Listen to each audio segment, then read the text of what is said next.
Upon that occasion, the venerable Subhuti, hearing the text of this scripture proclaimed and profoundly realizing its meaning, was moved to tears. Addressing the Lord Buddha, he said, "Thou art of transcendent wisdom, honored of the worlds." The Lord Buddha, in expounding this supreme canon of scripture, surpassed in perspicuity every exposition previously heard by me, since my eyes were privileged to perceive this most excellent wisdom, honored of the worlds.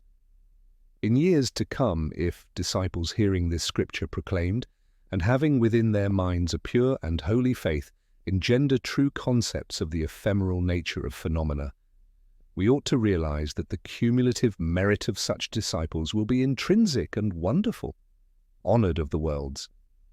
Engender true concepts of the ephemeral nature of phenomena. The true concept of phenomena is that these are not essentially phenomena, and hence the Lord Buddha declared that they are merely termed phenomena. Honored of the worlds, having heard this unprecedented scripture, faith, clear understanding, and firm resolve to observe its precepts, follow as a natural sequence. If in future ages disciples destined to hear this scripture likewise believe, understand, and observe its precepts, their merit will incite the highest wonder and praise. And why? Because the minds of those disciples will have outgrown such arbitrary ideas of phenomena as an entity, a being, a living being, or a personality. And why? Because the entity is in reality non-entity, and a being, a living being, or a personality are ideas equally nebulous and hypothetical. Wherefore, discarding every arbitrary idea of phenomena, the wise and wholly enlightened were severally designated Buddha.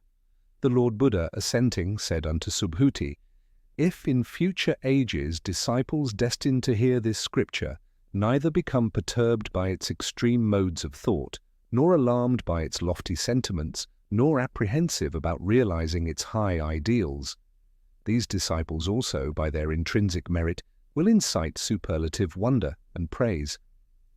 Subhuti, what the Lord Buddha referred to as the first paramita, charity, is not in reality the first paramita, it is merely termed the first paramita. Subhuti, regarding the third paramita, endurance, it is not in reality a paramita, it is merely termed a paramita.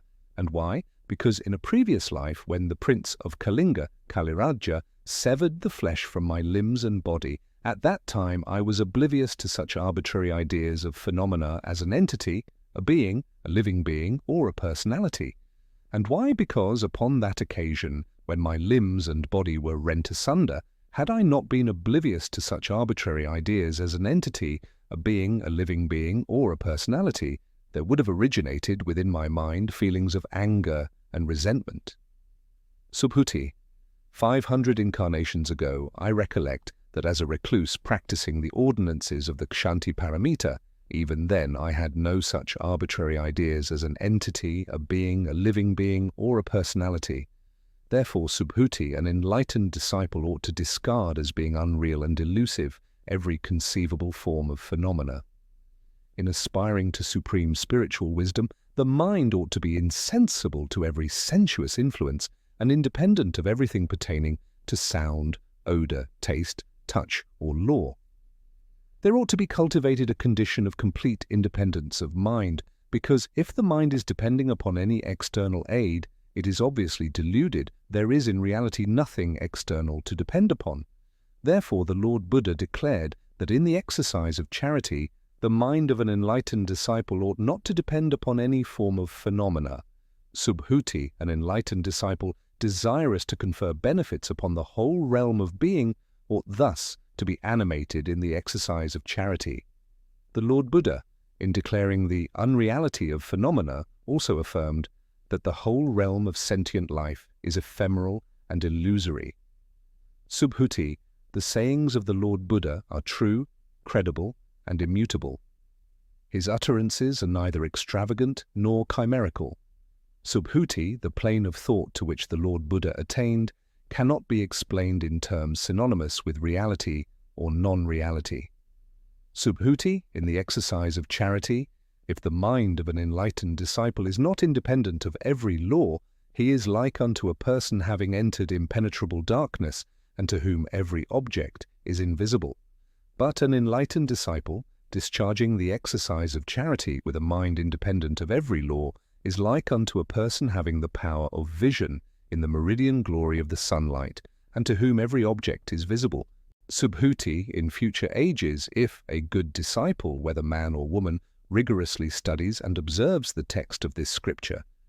The Lord Buddha, by means of his Buddhic wisdom, entirely knows and perceives that for such a disciple there is reserved a cumulative merit, immeasurable and illimitable.